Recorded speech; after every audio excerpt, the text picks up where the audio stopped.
ಹೊರಗೆ ಉಳಿಯಲಿ ಎಲ್ಲ ಜಗವೇ ಸೋತು.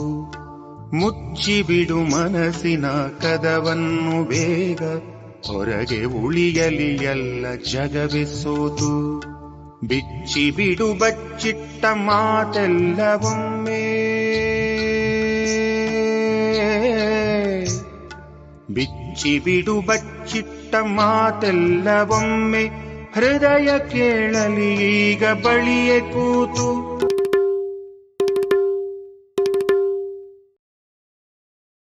ಆತ್ಮೀಯರೇ, 2ನೇ ಸಂಚಿಕೆಗೆ ಸ್ವಾಗತ. ಮತ್ತಷ್ಟು ಅನುಭವಗಳು, ಮತ್ತಷ್ಟು ಕವಿತೆಗಳು, ಮತ್ತಷ್ಟು ಗಜಲ್ಗಳು ಈ ಲೋಕದಲ್ಲಿ ಸಂಚಾರ ಮಾಡ್ತಾ ಸಾಗೋಣ. 2ನೇ ಸಂಚಿಕೆಯಲ್ಲಿ ಬಹಳಷ್ಟು ವಿಶೇಷಗಳನ್ನ ರವೀಂದ್ರ ನಾಯ್ಕ ಅವ್ರ ಜೊತೆ ಮಾತಾಡ್ತೀವಿ. ಬನ್ನಿ ಅವ್ರ ಹತ್ರನೇ ಹೋಗೋಣ. ಈಗ ಸೊ ನೀವು ಕಾಲೇಜು ದಿನಗಳವರೆಗೆ ಹೇಳಿದ್ರಿ, ಹೈಸ್ಕೂಲು ಕಾಲೇಜು ನೀವು ಓದಿದ್ದೀರ ಸರ್? ನಾನು ಪಿ ಯು ಸಿ ನಂತರ ನಾನು ಡಿಪ್ಲೊಮಾ ಓದಿದೆ. ಅದು ಕೆಮಿಕಲ್ ಇಂಜಿನಿಯರಿಂಗ್ ನಲ್ಲಿ. ಅದು ನಾನು ಮಣಿಪಾಲ ಬಿಟ್ಟು ಮಂಗಳೂರಿಗೆ ಬಂದೆ. ಮಂಗಳೂರಿನ ಕರ್ನಾಟಕ ಪಾಲಿಟೆಕ್ನಿಕ್ ಅಲ್ಲಿ ನಾನು 3 ವರ್ಷದ ಡಿಪ್ಲೊಮಾ ಕೋರ್ಸ್ ಮಾಡಿದೆ. ಅದು ಒಂಥರ ನನ್ನ ಬದುಕಿನ ಒಂದು ಗೋಲ್ಡನ್ ಪೀರಿಯಡ್. ಯಾಕಂದ್ರೆ ನಾನು 3 ವರ್ಷ ಹಾಸ್ಟೆಲ್ನಲ್ಲಿದ್ದೆ. ಹಾಸ್ಟೆಲ್ನಲ್ಲಿ ಇರುವಂತ ಒಂದು ಪ್ರಪಂಚ ಬೇರೆ ಇತ್ತು. ಮನೆಯಿಂದ ಒಂಥರ ಬಿಡಿಸಿಕೊಂಡ ಹಕ್ಕಿ ಒಂದು ಸ್ವಚ್ಛಂದ ಬಯಲಿನಲ್ಲಿ ವಿಹರಿಸಿದ ಹಾಗೆ ನನಗೆ ಆ 3 ವರ್ಷದ ಫೀಲ್ ಈಗಲೂ ಆಗಾಗ ಕಾಡ್ತಾ ಇರ್ತದೆ. ಮತ್ತೆ ಅಲ್ಲಿಯೇ ನನ್ನ ಸಾಹಿತ್ಯದ ಬದುಕು ಆರಂಭವಾದದ್ದು. ನಾನು ಕಾರಂತರ ಕಾದಂಬರಿಗಳನ್ನು, ಮಲೆಗಳಲ್ಲಿ ಮದುಮಗಳು, ಭೈರಪ್ಪರ ಕಾದಂಬರಿಗಳನ್ನು ಎಲ್ಲ ಓದ್ಲಿಕ್ಕೆ ಆರಂಭ ಮಾಡಿದ್ದೆ ಹಾಸ್ಟೆಲ್ ದಿನಗಳಲ್ಲಿ. ಮತ್ತೆ ನಾನು ಆಗ್ಲೇ ಹೇಳಿದಾಗ ಮೊದಲ ಕವಿತೆ ಕೂಡ ಬರೆದದ್ದು ಅಲ್ಲಿಯೇ. ಮೊದಲ ಕವಿತೆ ಪ್ರಕಟ ಆದದ್ದು ಕೂಡ ಆ ದಿನಗಳಲ್ಲಿ. ಹಾಗಾಗಿ ನನ್ನ ಬದುಕಿನ ಒಂಥರ ಗೋಲ್ಡನ್ ಪೀರಿಯಡ್ ಅದು.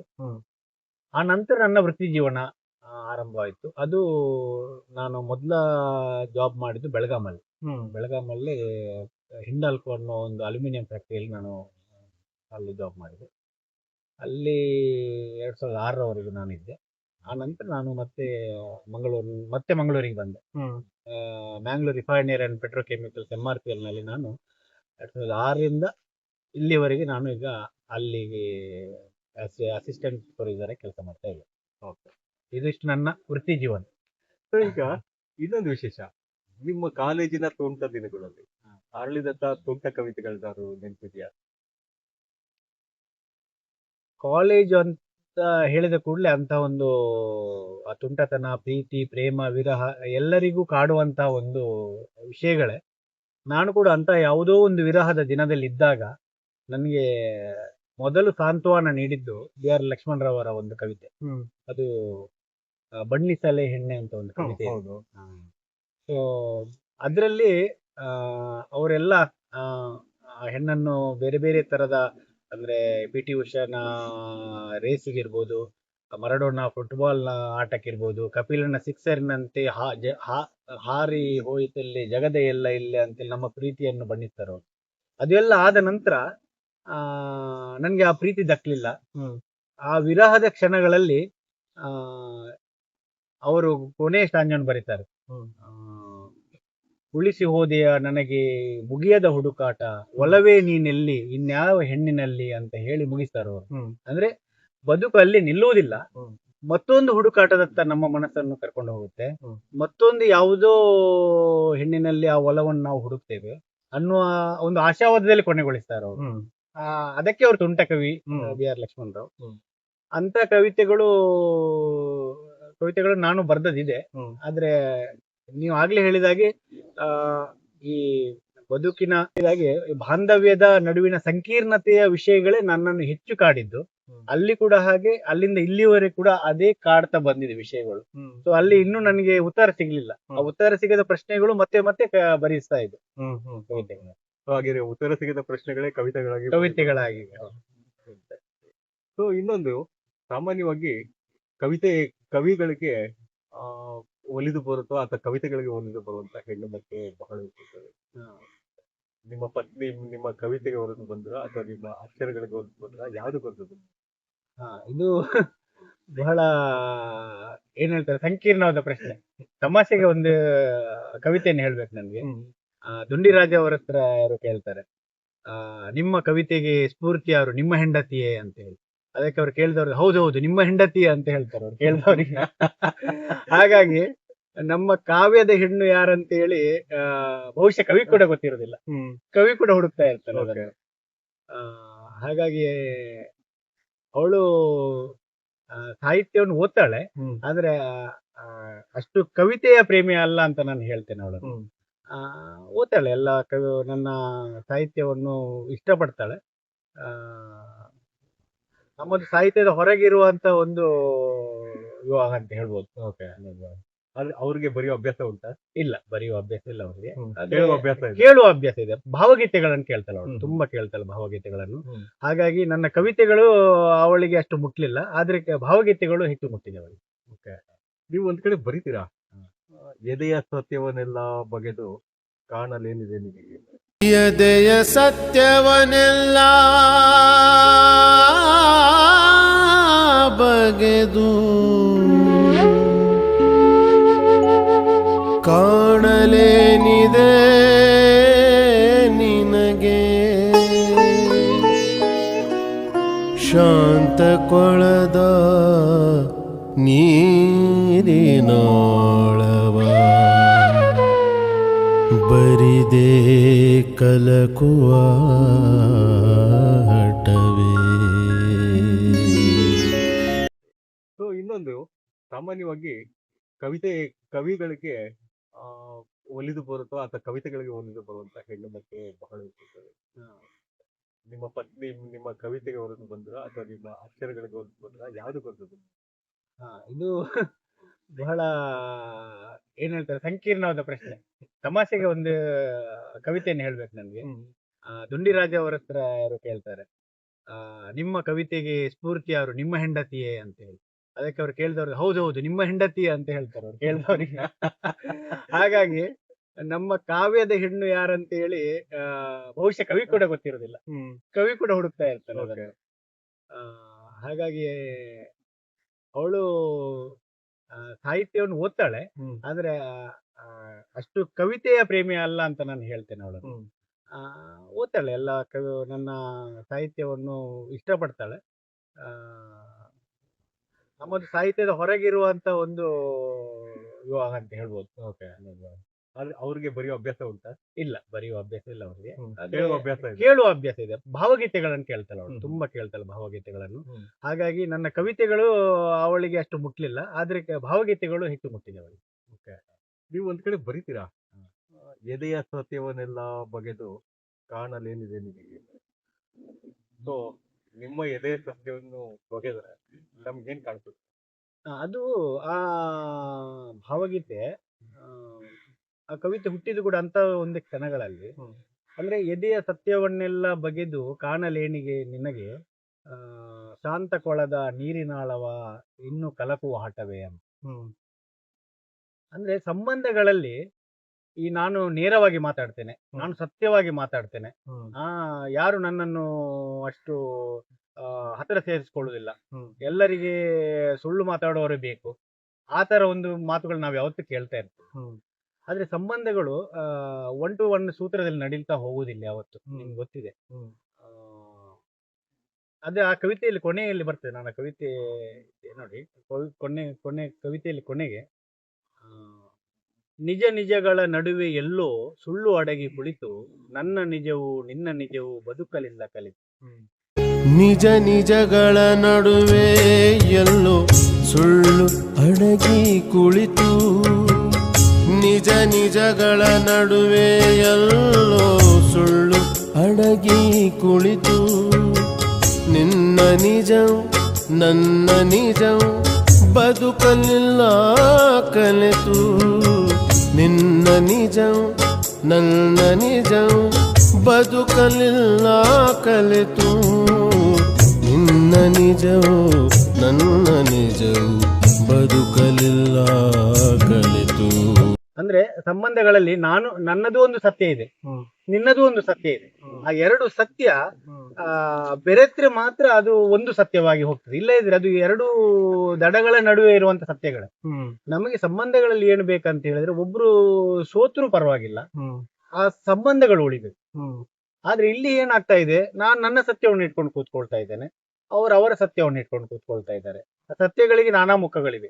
ಅದು ಋತ ಅಂತ ಒಂದು ಹೇಳ್ತಾರೆ. ಋತ ಅಂತ ಹೇಳಿದ್ರೆ ಅದು ಇರುವಂತ ಸತ್ಯ. ಇಲ್ಲಿ ಹಾಗಲ್ಲ, ಇದು ನನ್ನ ಸತ್ಯ, ನನ್ನ ಪಾಲಿನ ಸತ್ಯ, ಅದು ಅವನ ಪಾಲಿಗೆ ಸುಳ್ಳಾಗಿರ್ಬೋದು.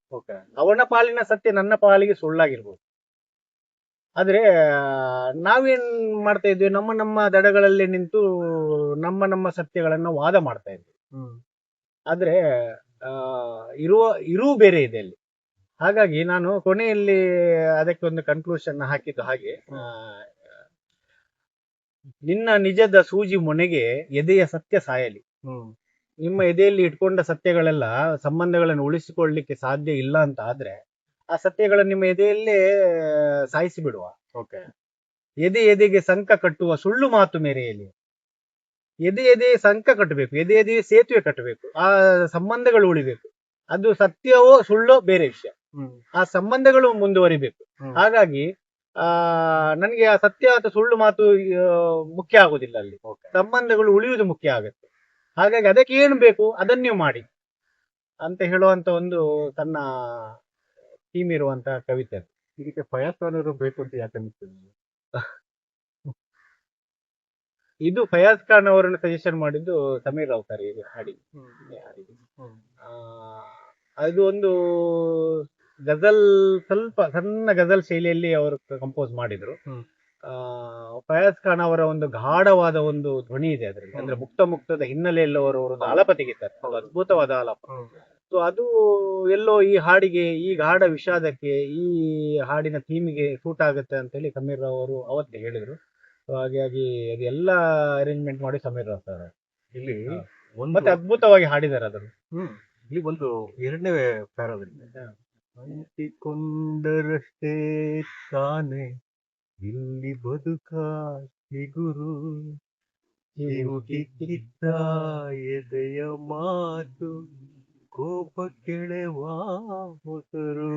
ಅಂಟಿಕೊಂಡರಷ್ಟೇ ತಾನೆ ಇಲ್ಲಿ ಬದುಕ ಚಿಗುರು, ಅಂಟಿಕೊಂಡರಷ್ಟೇ ತಾನೆ ಇಲ್ಲಿ ಬದುಕ ಚಿಗುರು, ಚಿವುಟಿ ಕಿತ್ತ ಎದೆಯ ಮಾತು ಕೂಪ ಕೆಳೆವ ವಸರು, ಚಿವುಟಿ ಕಿತ್ತ ಎದೆಯ ಮಾತು ಕೂಪ ಕೆಳೆವ ವಸರು. ಈ ಪರ್ಟಿಕ್ಯುಲರ್ ಕ್ಷೇತ್ರದಲ್ಲಿ ಅವರು ಬೆರೆಸಿರುವಂತ ಒಂದು ಅದ್ಭುತವಾದ ಕಂಠ ಏನಿದೆ, ಎಂತ ಮಂಟನ್ನು ಹಿಂಡು ಕೊಡುತ್ತೆ. ಹೌದು, ಆ ಒಂದು ಅಂದ್ರೆ ಒಬ್ಬ ಕವಿಯ ಬರವಣಿಗೆಯ ಪದಗಳನ್ನ ಅದನ್ನ ಕವಿ ಒಂದು ಧ್ವನಿ ರೂಪದಲ್ಲಿ ಹೇಳುವಂತ ಒಂದು ಏನಿದೆ, ಅದ್ಭುತವಾದಂತ ಒಂದು ಧ್ವನಿ ಪ್ರಯತ್ನ. ಅಂದ್ರೆ ಅದು ನಾನು ಆಗ್ಲೇ ಹೇಳಿದ್ನಲ್ಲ ಸರ್, ಕವಿತೆ ರಾಗ ಸಂಯೋಜನೆ ಮತ್ತು ಹಾಡು ಅದು ಏನೋ ಒಂದು ಬಿಂದುವಿನಲ್ಲಿ ಬಂದಾಗ ಮಾತ್ರ ಅದು ಕಾವ್ಯ ರಸಿಕರ ಎದೆ ತಟ್ಟಿ ಬಿಡ್ತದೆ. ಅಂತ ಒಂದು ಅಪರೂಪದ ಹಾಡು. ಎಲ್ಲ ಹಾಡುಗಳಿಗೆ ಆ ಸೌಭಾಗ್ಯ ಸಿಗೋದಿಲ್ಲ. ನಿಜವಲ್ಲ, ನಾನು ಸಾಮಾನ್ಯವಾಗಿ ನಾನು ವೆಹಿಕಲ್ ಡ್ರೈವ್ ಮಾಡ್ಬೇಕು, ಕೆಲವೊಂದು ಮನಸ್ಸಿಗೆ ಏನೋ ಒಂಥರ ಖುಷಿ ಕೊಡುವಂತ ಕೆಲವೊಂದು ಹಾಡುಗಳು ಕೇಳುತ್ತದೆ. ಅದ್ರಲ್ಲಿ ಈ ಪ್ರತಿ ಇದೊಂದು ಕೇಳಿದಾಗ ನಂಗೆ ಯಾರೋ ಕುತ್ಕೊಂಡು ಸಮಾಧಾನ ಮಾಡ್ತಿದ್ರು. ಯಾಕೆಂದ್ರೆ ನಿಜವಾಗ್ಲೂ ಫಯಾಜ್ ಖಾನ್ ಸರ್ ಇಲ್ಲಿಂದನೇ ಕವಿಗಳ ಪರವಾಗಿ ನಿಮ್ಗೊಂದು ನಮನಗಳು. ಅದ್ಭುತವಾದ ಒಂದು ಗಾಯನಕ್ಕೆ, ಜೊತೆಗೆ ಸಮೀರ್ ರಾವ್ ಸರ್ ಸಂಗೀತ. ಅದು ರಾಘವೇಂದ್ರ ಬಿಜಾಡಿ ಅವರು, ನೀವೆಲ್ಲ ಒಂದು ಟೀಮ್ ಆಗ್ಬಿಟ್ಟಿದ್ದೀರಾ. ಹೌದು, ಇದು ಹೇಗೆ ಕಾಲ ಕೊಡ್ಬಂತಿದ್ದು? ಅದು ರಾಘವೇಂದ್ರ ಬಿಜಾಡಿ ಅವರು ಸಿಕ್ಕಿದ್ದು ಒಂಥರ ಅದರ ಹಿನ್ನೆಲೆ ಬೇರೆ ತರ ಕಥೆ. ಅದು ನಾನು ಮಂಗಳೂರಿನಲ್ಲಿ ಇದ್ದವನು. ಆ ಸಮಯದಲ್ಲಿ ಮೊದಲ ಆಲ್ಬಮ್ ಬಂದಿತ್ತು ನಂದು, ಪ್ರೇಮದ ಶರದಿಗೆ ಅಂತ. ಮಂಗಳೂರಿನ ಶ್ರೀಮತಿ ಶೀಲಾ ದಿವಾಕರ್ ಅವರು ಆ ಆಲ್ಬಮ್ ಅನ್ನು ಹೊರಗೆ ತಂದ್ರು. ಅವರೇ ಹಾಡಿದ್ರು ಒಂದು 5-6 ಹಾಡು. ಅದ್ರಲ್ಲಿ ನಾನು ಕೂಡ ಒಂದು ಹಾಡು ಹಾಡಿದ್ದು, ನನ್ನ ಗೆಳೆಯರೊಂದಿಬ್ರು ಹಾಡು ಹಾಡಿದ್ದು. ಅದರ ನಂತರ ಒಂದು 2-3 ವರ್ಷ ಹೋಗಿದೆ. ಈಗ ಕವಿತೆಗಳನ್ನು ಬರಿತಾ ಇದೆ, ಭಾವಗೀತೆಗಳನ್ನು ಕೂಡ ಬರಿತಾ ಇದೆ. ಆದ್ರೆ ನನಗೆ ಇನ್ನೇನೋ ಬೇಕು ಅಂತ ಅನ್ಸಿತ್ತು ಅದು ಫ್ಲೇವರ್ ಅದು ಭಾವಗೀತೆ. ಅಂದ್ರೆ ಶೀಲಾ ದಿವಾಕರ್ ಮೇಡಮ್ ಕರ್ನಾಟಕ ಸಂಗೀತದ ವಿದುಷಿ ಅವರು. ಕರ್ನಾಟಕ ಸಂಗೀತ ದಟ್ಟ ಛಾಯೆ ಒಂದು ಆ ಮೊದಲ ಆಲ್ಬಮಿಗೆ ಬಂದಿತ್ತು. ಭಾವಗೀತೆಗಳಿಗೆ ಅದನ್ನು ಮೀರಿದ ಇನ್ನೇನೋ ಬೇಕು ಅಂತ ನನಗೆ ಯಾಕೋ ಒಂದು ಅನ್ನಿಸ್ಲಿಕ್ಕೆ ಪ್ರಾರಂಭ ಆಗಿತ್ತು. ಆಗ ನಾನು ಫೇಸ್ಬುಕ್ ನಲ್ಲಿ ರಾಘವೇಂದ್ರ ಬಿಜಾಡಿ ಅವರ ಒಂದು ಆಲ್ಬಮ್ ಕೇಳಿದ್ದೆ. ಅದು ಚಂದ್ರದೋಣಿ ಅನ್ನೋ ಒಂದು ಅವರ ಆಲ್ಬಮ್. ಅದರಲ್ಲಿ HS ವೆಂಕಟೇಶಮೂರ್ತಿ ಅವರ ಹಾಡುಗಳನ್ನು ಅವರು ಆಗಷ್ಟೇ ತಂದಿದ್ರು. ಆದ್ರೆ ಈಗ ಆ ಚಂದ್ರದೋಣಿಯ ಒಂದು ಹಾಡು ಸೂಪರ್ ಹಿಟ್ ಹಾಡು. ಅಂದ್ರೆ ತುಂಬಾ ಜನ ಬೆಳಗಿನ ಸುಪ್ರಭಾತ ತರ ಕೇಳುವಂತ ಹಾಡುಗಳು. ನಾನು ಗಮನಿಸಿದಾಗೆ ನಿಮ್ಮ ಕಾಲರ್ ಟ್ಯೂನ್ ಕೂಡ ಅದೇ ಇದೆ. ಇರಬೇಕು ಇರುವಂತೆ ತೊರೆದು ಸಾವಿರ ಚಿಂತೆ, ಮಳೆ ಸುರಿಸಿ ಹಗುರಾಗು ಮುಗಿಲಿನಂತೆ. ಅದು ನಾನು ಆಗ ಕೇಳಿದ್ದೆ, ಸುಮಾರು 10 ವರ್ಷದ ಕೆಳಗೆ. ಅದು ಕೇಳಿದ ಕೂಡಲೇ ನಾನು ಅವರಿಗೆ ಮೆಸೆಂಜರ್ ಅಲ್ಲಿ ಒಂದು ಮೆಸೇಜ್ ಹಾಕಿದ್ದೆ, ಹೀಗೆ ನನಗೆ ಬಹಳ ಇಷ್ಟ ಆಯ್ತಾ ಹಾಡು, ನನ್ನ ಕೆಲವು ಭಾವಗೀತೆಗಳಿವೆ, ಅದನ್ನು ರಾಗ ಸಂಯೋಜನೆ ಮಾಡ್ಬೋದಾ. ಹಾಗೆ ಅಲ್ಲಿಂದ ಸಿಕ್ಕಿದ ಕಾಂಟ್ಯಾಕ್ಟ್ ಅದು ರಾಘವೇಂದ್ರ ಬಿಜಾಡಿ. ಅವ್ರು ಹೇಳಿದ್ರು ಆಯ್ತು ಕಳಿಸಿಕೊಡಿ ಅಂತ ಹೇಳಿ. ನಾನು ನನ್ನ ಮೊದಲ ಆಲ್ಬಮ್ನ ಹಾಡುಗಳನ್ನು ಕಳಿಸಿದ್ದೇನೆ, ನಂತರ ಕೆಲವು ಹಾಡುಗಳನ್ನು ಕಳಿಸಿದೆ. ಅವರು ಮೊದಲು ಸಂಯೋಜನೆ ಮಾಡಿದ್ದು ಮಾತು ಮರೆತ ಸಹನೆಯಲ್ಲಿ ಅನ್ನೋ ಒಂದು ಹಾಡು. ಅದು ನನಗೆ ಸಂಯೋಜನೆ ಮಾಡಿ ತಕ್ಷಣ ಕಳಿಸಿದ್ರು. ಆ ದಿನ ಕಳಿಸಿದ ಟ್ಯೂನ್ ಬೇರೆ ಯಾವುದೋ ಇತ್ತು. ಸೊ ಇಲ್ಲ ಸರ್, ಇದಕ್ಕೆ ಇನ್ನೇನು ಬೇರೆ ಯಾವುದೋ ಟ್ಯೂನ್ ಹಾಕ್ಬೋದಾ ಅಂತ ಹೇಳಿ. ಹಾಗಾಗಿ ಯಾಕೆ ಹೇಳಿದೆ ಅಂತ ರಾಘವೇಂದ್ರ ಬಿಜಾಡಿ ಸರ್ ಅವರು ಅವರ ಜೊತೆಯಲ್ಲಿ ಕವಿತೆಗಳ ವಿಷಯದಲ್ಲಿ, ರಾಗ ಸಂಯೋಜನೆ ವಿಷಯದಲ್ಲಿ ಯಾವತ್ತು ನಿರಂತರ ಗುದ್ದಾಟಗಳಿರ್ತದೆ. ಅಂದ್ರೆ ನಾನು ವಾದ ಮಾಡ್ತೇನೆ, ಅವರು ವಾದ ಮಾಡ್ತೇವೆ. ಅದು ಯಾವುದೋ ಒಂದು ಬಿಂದುವಿನಲ್ಲಿ ಮತ್ತೆ ಒಂದು ಸಮಾನ ಪಾಯಿಂಟ್ ಅಲ್ಲಿ ಬಂದು ನಿಲ್ತದೆ. ಅಲ್ಲಿಂದ ಮತ್ತೆ ಅದು ಮುಂದುವರಿತದೆ. ಹಾಗಾಗಿ ಮತ್ತೆ ಹಾಕಿದ ಟ್ಯೂನಿಗೆ ಆ ಆಲ್ಬಮ್ ಅಲ್ಲಿ MD ಪಲ್ಲವಿ ಅವರು ಹಾಡಿದ್ರು. ಹಾಗೆ ಒಂದು 10 ಹಾಡುಗಳನ್ನು ಟ್ಯೂನ್ ಮಾಡಿದ್ರು ಅವರು. ಮತ್ತೆ ನಾನು ಬೆಂಗಳೂರಿಗೆ ಹೋದೆ. ಒಂದಿನ ಅವರು ರಾಗ ಸಂಯೋಜನೆಗೆ ಸ್ಟುಡಿಯೋ ಬುಕ್ ಮಾಡಿದ್ರು. ಅಲ್ಲಿ ಮತ್ತೆ ಸಮೀರ್ ರಾವ್ ಕೂಡ ಅಲ್ಲೇ ನನಗೆ ಪರಿಚಯ ಆದ್ರು. ಸೊ ಅದು ಮೊದಲ ಆಲ್ಬಮ್ ನಮ್ದು ಆಕಾಶ ಬುಟ್ಟಿ ಅಂತ ಬಂದು. ಸೊ ನೀವು ಕೆಲವು ಇದನ್ನ ವಿಡಿಯೋ ಮಾಡಿದ್ರಿ. ಅದ್ಭುತವಾದಂತಹ ಲೊಕೇಶನ್ಗಳು, ಆ ಭಾವನೆಗಳಿಗೆ ಅದು ಹೊಂದಾಣಿಕೆ ಆಗುವಂತ ಈ ಲೊಕೇಶನ್ಸ್ ಎಲ್ಲ ಯಾರು ಹುಡುಕ್ತಾರೆ, ಹೇಗೆ ಹುಡುಕ್ತಾರೆ, ಇದು ತುಂಬಾ ಅದ್ಭುತವಾಗಿರುವಂತಹ ವಿಷಯಗಳಿದೆ. ಅಂದ್ರೆ ಯೂಟ್ಯೂಬ್ ಅಲ್ಲಿ ನಿಮ್ಗೆ ಗೊತ್ತು ಸರ್, ಅಂದ್ರೆ ಖಾಲಿ ಹಾಡನ್ನೇ ಬಿಟ್ರೆ ಜನರಿಗೆ ಒಂದು ಏನೋ ಒಂದು ಬೇಕಾಗ್ತದೆ, ಎಕ್ಸ್ಟ್ರಾ ಏನು ಬೇಕಾಗ್ತದೆ. ಅದು ವಿತ್ ವಿಡಿಯೋಗ್ರಾಫಿ ಇದ್ರೆ ಇನ್ನೂ ಒಳ್ಳೆ ರೀತಿಯಲ್ಲಿ ಜನರಿಗೆ ತಲುಪ್ತದೆ. ಆದ್ರೆ ಭಾವಗೀತೆ ವಿಷಯಕ್ಕೆ ಬಂದಾಗ ಅದರ ಹಿನ್ನೆಲೆಯಲ್ಲಿ ಬಳಸುವಂತ ಚಿತ್ರಗಳಿರ್ಬೋದು, ವಿಡಿಯೋಗಳಿರ್ಬೇಕು, ಅದಕ್ಕೆ ಪೂರಕವಾಗಿ ಇರ್ಬೇಕು. ನನ್ನ ಒಂದಿಷ್ಟು ಸ್ನೇಹಿತರ ಬಳಗ ಇದೆ, ನಮ್ಮ ಕಂಪನಿಯಲ್ಲೂ ಇದೆ, ನನಗೆ ಹೊರಗಡೆ ಕೂಡ ಕೆಲವು ಬಳಗ ಇದೆ. ಅವರಿಗೆ ನಾನು ಕಳಿಸಿಕೊಡ್ತೇನೆ, ಈ ಮೊದಲು ಹಾಡಾದ ಕೂಡಲೇ ಇದಕ್ಕೆ ಏನಾದ್ರು ನೀವು ಮಾಡಿಕೊಡಿ ಅಂತ ಹೇಳಿ.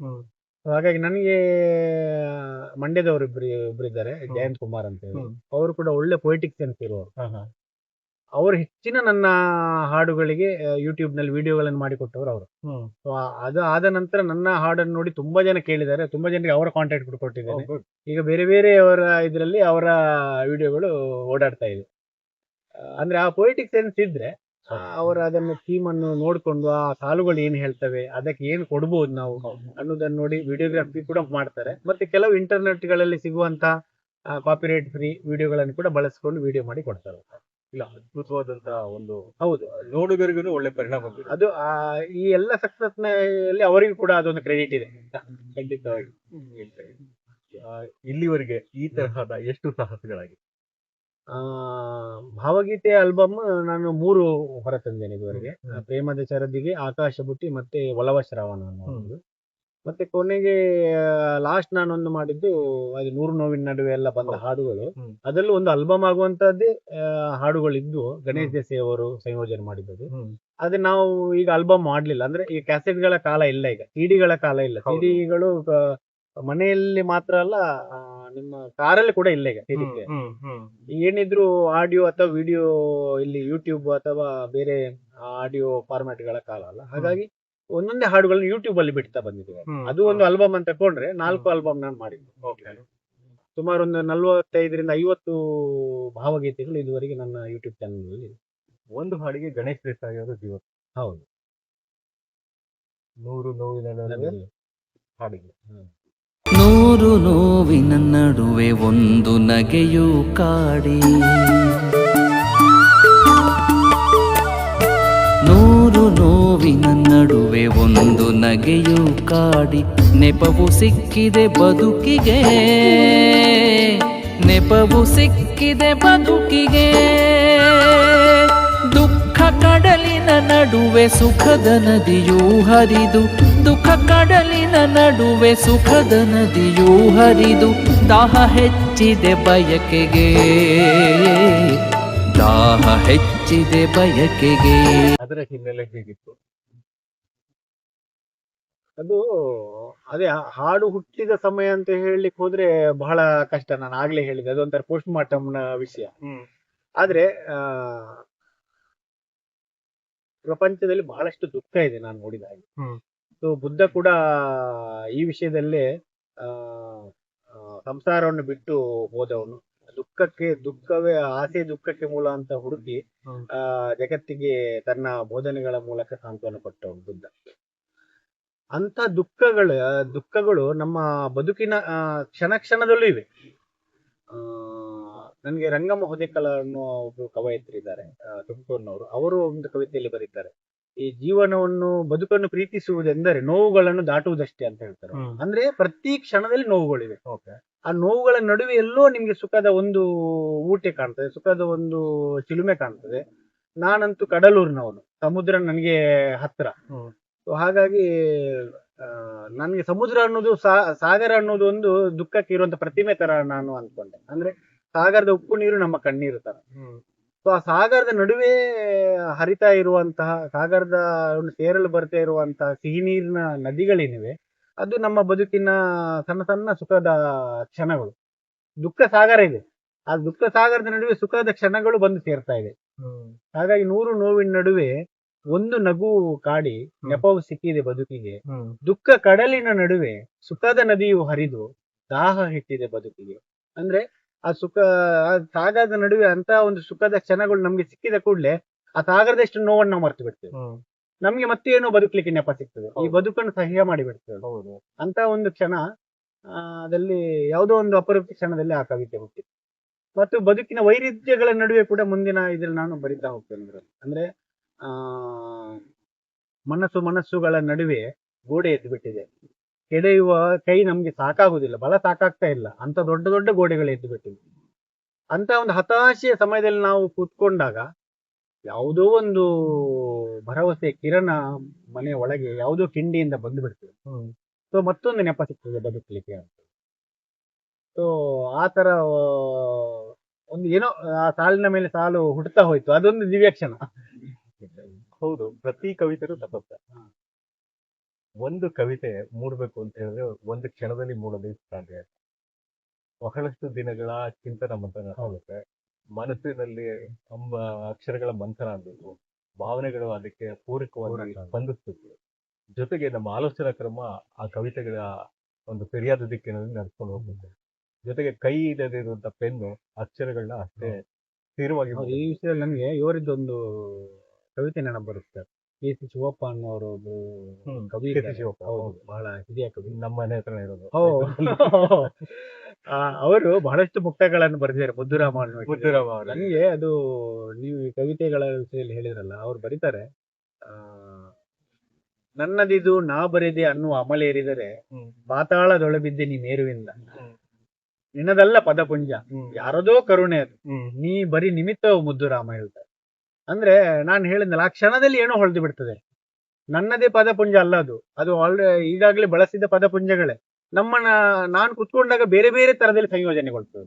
ಅದೇ ಶಬ್ದಗಳೇ ನನ್ನ ಮನಸ್ಸಿನ ಭಾವನೆಗಳು, ನನ್ನ ಬದುಕಿನ ಅನುಭವಗಳು ಸೇರ್ಕೊಂಡಾಗ ಯಾವುದೋ ರೇಂಜಲ್ಲಿ ಬೇರೆ ರೀತಿಯಲ್ಲಿ ಸಂಯೋಜನೆ ಆಗಿ ಬೇರೆ ಕವಿತೆಯಾಗಿ ಹೋಗ್ತದೆ. ನೋಡಿದ್ರೆ ಅದು ಯಾವುದು ನಮ್ಮ ಪದಪುಂಜ ಅಲ್ಲ, ಇದುವರೆಗೆ ಬಳಸಿದ್ದೆ, ನಾವೊಂದು ನಿಮಿತ್ತ ಅಲ್ಲಿಗೆ ಅಂತ ಹೇಳಿ. ಎರಡನೇ ಒಂದು ಸಂಚಿಕೆಯಲ್ಲಿ ಅದ್ಭುತವಾದಂತಹ ವಿಷಯಗಳು ತಿಳಿಸಿದಿರ.